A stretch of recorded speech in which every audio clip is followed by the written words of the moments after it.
Hello बच्चों, चलो एक क्वेश्चन देखते हैं। क्वेश्चन कह रहा है हमारे पास a charge q moving along x axis with velocity v is subjected to uniform magnetic field b। क्या बोला है क्वेश्चन? क्वेश्चन बोला है हमारे पास a charge q moving along x axis with velocity v is subjected to uniform magnetic field b acting along z axis as it crosses the origin. बोला क्या ये यहाँ पे एक्स एक्सिस पे एक चार्ज है, वो क्या करा, मूव करना शुरू करा। किस वेलोसिटी से? v वेलोसिटी से। मैग्नेटिक फील्ड जो है z एक्सिस के अलोंग है। तो जो ही इसने ओरिजिन को क्रॉस करा, ऐसे करके चार्ज यहाँ पहुंचा, ऐसे क्रॉस करा, वो ऐसे घूम जाएगा। क्या होगा? सर्कुलर पाथ पे आ जाएगा। चार्ज क्या करेगा? सर्कुलर पाथ पे ऐसे घूम जाएगा। उसने क्या पूछा था? Trace trajectory. ट्रेजेक्ट्री समझ में आया? घूम जाएगा, सर्कुलर पाथ पे घूमना शुरू कर देगा। दूसरा बोल रहा है does the charge gain kinetic energy when it place in magnetic field. तो एक बात बताओ, as the magnetic force acts perpendicular to the velocity v of charge q, तो it does no work. That means कि work हो ही नहीं रहा, तो no, it does not gain kinetic energy. Clear हुआ?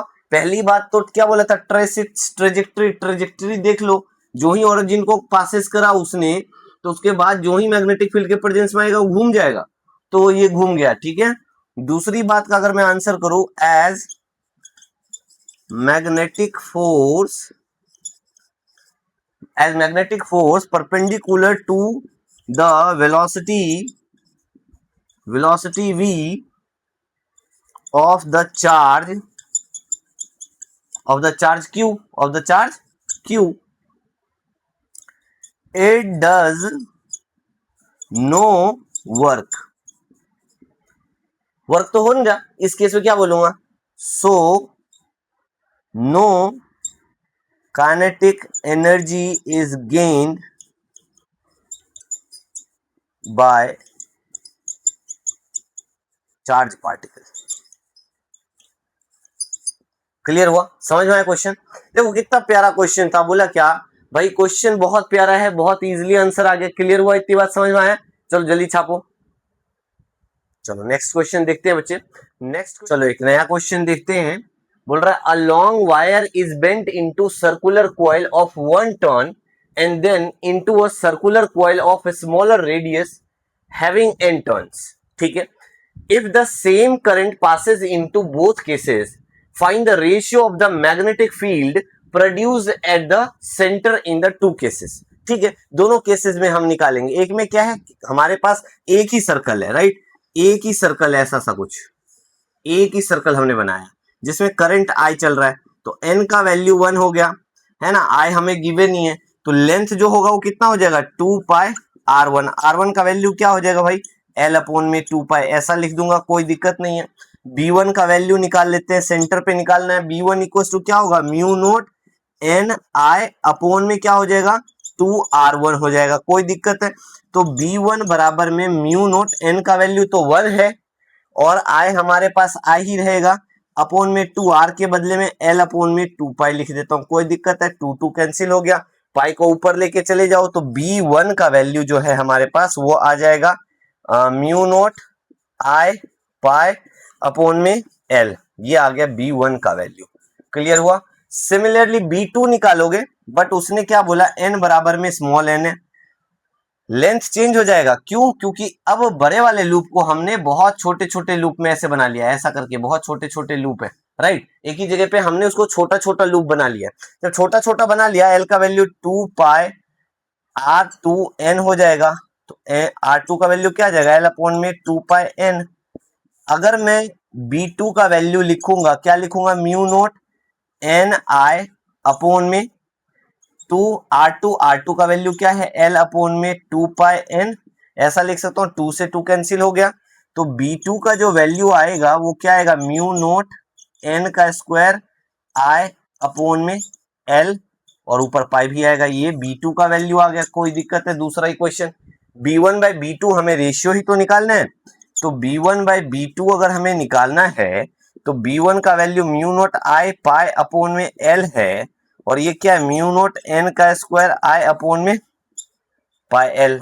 एल एल गायब, म्यू नोट गायब, पाई पाई गायब हो जाएगा, आई आई गायब हो जाएगा, सब कुछ देखो जो कैंसिल हो रहा है कैंसिल कर दिया हमने। तो B1 बाय B2 का जो रेशियो आएगा बच्चों 1/n² आ गया। कोई दिक्कत हुआ क्या, कोई समस्या है क्या इस क्वेश्चन में? समझ में आ गया? बहुत इजी क्वेश्चन था, पक्का पक्का समझ में आ गया। चलो जी आगे बढ़े, चलो ठीक है। तो नेक्स्ट क्वेश्चन देखते हैं बच्चे। Show that magnetic field along the axis of a current carrying circular coil of radius r at a distance x from the center of the coil is smaller by a fraction 3x² upon में 2r²। ये हमें show करके दिखाना है। बोल रहा है then the field at the centre of the coil carrying current. ठीक है, अभी इस बात को समझते हैं। पहले बी सेंटर जान लेते हैं। बी सेंटर क्या होगा? म्यू नोट एन आई अपॉन में 2r। रेडियस r है तो r बोलेंगे, है ना। अच्छा, बी एक्सिस के अलोंग बोलेंगे एक्सियल क्या हो जाएगा? म्यू नोट एन आई ए का स्क्वायर होता है ए, यहाँ पे रेडियस हमारे पास r है, ए नहीं है तो r का स्क्वायर लेंगे। अपॉन में क्या हो जाएगा? 2r² प्लस में x² का पावर 3/2 हो जाएगा। ठीक है, अब ऐसा करते हैं, इस दोनों को हम डिवाइड कर देते हैं। मैग्नेटिक फील्ड एक्सियल अपॉन में हम सेंटर को डिवाइड करते हैं और देखते हैं हमारे पास क्या वैल्यू आता है। बी एक्सियल अपॉन में बी सेंटर, तो क्या आ जाएगा? म्यू नोट एन आई ए स्क्वायर मतलब r², क्योंकि रेडियस है हमारे पास r² प्लस में x² का पावर 3/2 और 2 आ जाएगा बच्चों। अपॉन में ये वैल्यू देखो ना, ये फॉर्मूला है ना, उठा के यहाँ पुट कर देंगे। समझ में आ रहा है ना? म्यू नोट एन आई अपॉन में 2r हो जाएगा, राइट। और तो कोई दिक्कत नहीं, इतनी सी बातें मैं पुट कर ही सकता हूं। तो एक काम करो ना, देखो ये चीजें कैंसिल हो रहा है, ये चीजें कैंसिल हो रहा है, यहां से हमारा ये जो 2r है ऊपर चला जाएगा, ये 2 कैंसिल ही कर दो तो ये r³ बन जाएगा। बी एक्सियल का वैल्यू r³ अपॉन में और बी सेंटर का जो वैल्यू आएगा हमारे पास r² प्लस में x² का पावर 3/2 आ जाएगा। कोई दिक्कत है? इतनी सी बात समझ में आ गया। अच्छा एक बात बताओ, r² से मैं चाह रहा हूं अंदर डिवाइड कर दूं, r² से डिवाइड कर दूं, लेकिन पावर 3/2 है तो यहाँ पे r³ करना पड़ेगा, तभी r² अंदर जाएगा। आप बोलोगे सर ये चीज समझ में नहीं आया, ये चीज समझ में नहीं आया।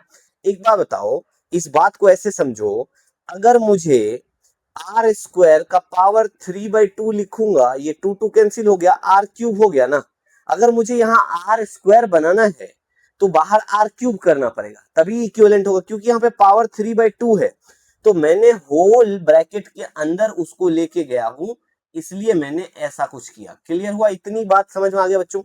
अब अगर मैं सेपरेट करूंगा तो हमारे पास सेपरेट जो वैल्यू आएगा वो कितना आ जाएगा? ध्यान से देखना, बहुत इंपॉर्टेंट क्वेश्चन है। हमारे पास बी एक्सियल अपॉन में बी सेंटर का जो वैल्यू आ रहा है वो r³ अपॉन में r³ इंटू में r² अपॉन में r² प्लस में x² अपॉन में r² का पावर 3/2 कर दो। बच्चों ये बात समझ में आई क्या? मैंने टर्म को सेपरेट कर दिया। अरे r² अगर मुझे अंदर लेके जाना है, पावर 3/2 है, दिखाई दे रहा है ना। अब एक बात बताओ, तो बाहर r³ होगा, क्यों ऐसा होगा? मैंने करके दिखाया, अभी आपको समझ में आया ना। r² को 3/2 लिखोगे तो स्क्वायर से स्क्वायर कैंसिल हो गया, तो r³ बनेगा वो टर्म, इसीलिए मैंने r³ से मल्टीप्लाई भी करा है, r³ से डिवाइड करा है, बट वो रूट में जाने के बाद r³ नहीं रहेगा, r² बन जाएगा। ठीक है, इतनी बातें क्लियर हो गया। अब ये r³ कैंसिल हो जाएगा, तो मैंने कैंसिल कर दिया। हमारे पास सेपरेट होके टर्म जो आगे आएगा बी एक्सियल अपॉन में एक्सियल का वैल्यू हमारे पास जो आ रहा है और सेंटर का जो वैल्यू आ रहा है वो 1 अपॉन में 1 प्लस में x² अपॉन r² का पावर 3/2 है। अच्छा एक बात तो पावर जो 3/2 है उसको ऊपर लेके जाऊंगा, माइनस में पावर 3/2 हो जाएगा क्या? तो अगर मैं उसको माइनस में लिख दूंगा, ध्यान से देखना जरा क्या हो जाएगा। बी एक्सियल अपॉन में बी सेंटर अगर मैं निकालूंगा तो क्या हो जाएगा हमारे पास? 1 प्लस में x² अपॉन में r² का पावर -3/2 हो जाएगा, राइट। इतनी बात क्लियर है? अच्छा एक बात बताओ, 3/2 हो गया माइनस का। अब आपको बाइनोमियल एक्सपेंशन याद होगा, मैंने बोला था बाइनोमियल में टोटल 2 टर्म होते हैं। यहाँ पे देखो 2 टर्म है, और ट्रिक की बात है, पहला टर्म अगर 1 होगा तो बाइनोमियल में जो पावर होता है ना दूसरे टर्म से मल्टीप्लाई हो जाता है। फिर से सुन लो, बाइनोमियल मींस 2 टर्म्स। कितने टर्म? 2 टर्म। दो टर्म मिला के बाइनोमियल बनेगा। भाई अगर पहला टर्म 1 है तो पावर जो भी होगा ना, होल पावर जो भी होगा वो दूसरे टर्म से मल्टीप्लाई हो जाता है, वही उसका आंसर होता है। क्लियर हुआ? तो देखो बी एक्सियल अपॉन में बी सेंटर की अगर मैं वैल्यू निकालूंगा तो 1 minus 3/2 times of x square upon में आर स्क्वायर, ये टर्म हमारे पास आ गया। इतनी बात क्लियर है बच्चों? इतनी बात छाप लो जल्दी से। इरेज करो, इधर से इरेज कर दो, क्या बीच का ये पार्ट इरेज करो? चलो जी, कर लिया, देख लिया, ठीक है, इरेज कर दूं? कर दो। तो अब हमें फ्रैक्शनल चेंज निकालना है। तो फ्रैक्शनल चेंज का क्या मतलब होता है ये समझ लो पहले। फ्रैक्शनल चेंज का मतलब है B centre minus B axial upon में बी सेंटर, यही होता है फ्रैक्शन। हमें फ्रैक्शन ही तो निकालना था, फ्रैक्शन जो आएगा यही आएगा, यही शो करना है। तो एक बार बताओ, इसको मैं सेपरेट कर दूं, बी सी मतलब सेंटर अपॉन में बी सी माइनस में बी एक्सियल अपॉन में बी सेंटर। अच्छा एक बार बताओ, बी सी कैंसिल कर दूं भाई, सेंटर सेंटर का 1 नहीं हो जाएगा क्या? अरे हाँ बोलो ना बच्चों, हाँ बोलो, आगे समझ? ठीक है जी, इसको सर लिख सकते हो आप। तो फ्रैक्शन वैल्यू 1 माइनस में एक्सियल अपॉन में बीसी, बीसी बोले तो सेंट्रल मैग्नेटिक फील्ड, इस दोनों का रेशियो ऑलरेडी हमने कैलकुलेट करा है। कितना कैलकुलेट करा है भाई? तो ऑलरेडी यहाँ पे हमने लिखा था 1 माइनस में 3x स्क्वायर अपॉन में 2r का स्क्वायर, ऐसा लिखूंगा, कोई दिक्कत तो नहीं है। अच्छा माइनस को ब्रैकेट के बाहर कर दूंगा, 1 माइनस 1 प्लस में 3x स्क्वायर अपॉन में 2r स्क्वायर, ऐसा लिखूंगा, कोई दिक्कत तो नहीं है। ये 1 प्लस का माइनस का कैंसिल हो गया ना भाई, क्लियर हुआ? तो हमारे पास फ्रैक्शन वैल्यू जो आ गया वो 3x स्क्वायर अपॉन में 2r स्क्वायर, यही तो प्रूफ करना था, यही तो बोला था उन्होंने प्रूफ करने को। आ गया ना? देखो कितना इजी था, समझ में आया क्या? पक्का पक्का क्लियर है, समझ में आ गया? आगे बढ़े, चलो जी। चलो इस क्वेश्चन को देखते हैं। क्वेश्चन बहुत अच्छा है और बड़ा इंपॉर्टेंट क्वेश्चन है बच्चे। क्वेश्चन कह रहा है a rectangular loop of metallic wire is of length A and breadth B carries current I. Find the magnitude of magnetic field at the center of the loop. Rectangular loop है, इसके centre पे ओ पे मुझे magnetic field निकालना है। तो मैंने क्या करा, इस एंड से ऐसा कर लो आप, ओ पे निकालना है ना, तो यहां से यहां तक मान लो ये वाला जो डिस्टेंस होगा, ये वाला आप इसको मान लो अल्फा एंगल, ठीक है, ये एंगल हमारे पास अल्फा है। हम पहले क्या कर रहे हैं, एक स्ट्रेट वायर की वजह से यहाँ पे निकाल रहे हैं, ये पी पॉइंट मान लो, है ना। अब देखो मैग्नेटिक फील्ड जो यहाँ आएगा वो क्या होगा, हमें मालूम है B1, मान लो इस मैग्नेटिक फील्ड को मैं B1 बोल रहा हूँ, B1 equals to mu naught I upon में 4 पाई R आया था। R बोले तो यहाँ से यहाँ तक का डिस्टेंस क्या हो जाएगा, ये वाला डिस्टेंस लेंगे, कितना हो जाएगा? तो हमारे पास ये टोटल डिस्टेंस क्या है, अरे रेक्टेंगुलर लूप है ना, तो ये टोटल B है, तो इसका आधा क्या हो जाएगा, B/2, तो B/2 ले लो। और यहाँ पे क्या था, साइन एल्फा प्लस में साइन एल्फा, याद करो यही फॉर्मूला था ना, स्ट्रेट वायर की वजह से। अगर मैं इस पॉइंट पे निकालूंगा तो यही होगा, है या नहीं? कोई दिक्कत तो नहीं, इतनी बात समझ में आया? ठीक है। अब साइन एल्फा का जो वैल्यू है वो निकालना जरूरी है।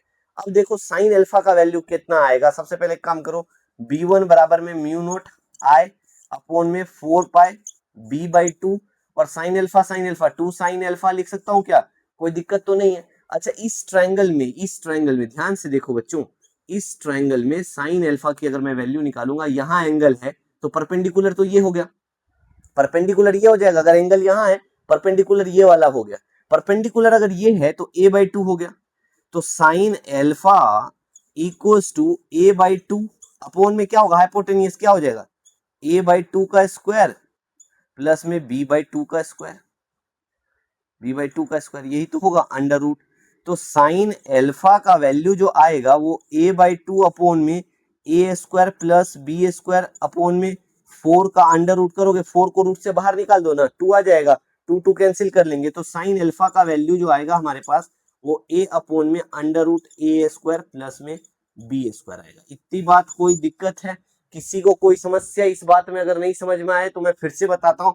इसको मान लो A, तो ट्राइंगल कौन सा हो गया भाई,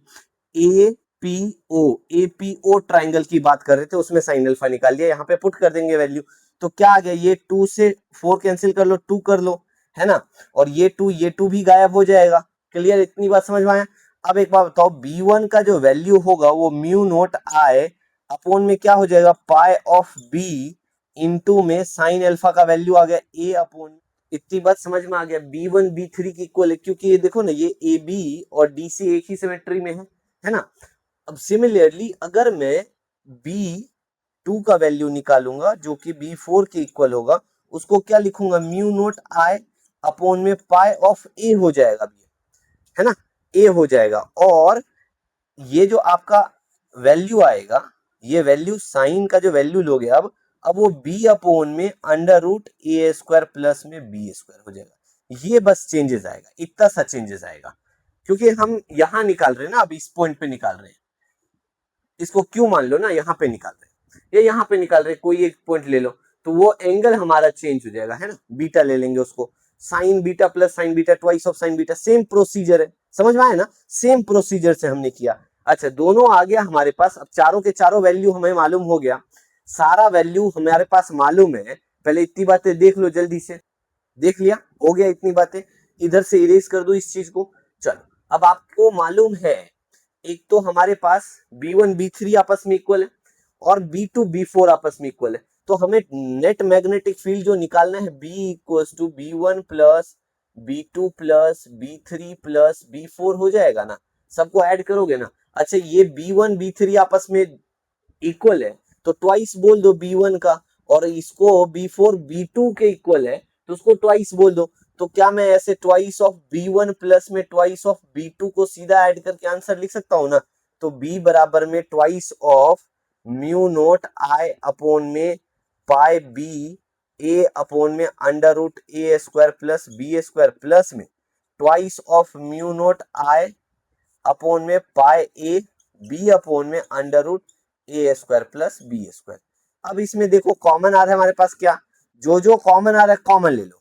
हमारे पास क्या आ गया, B equals to twice of mu naught I common आ रहा है, पाई कॉमन आ रहा है, और कुछ कॉमन नहीं आ रहा, नहीं आ रहा।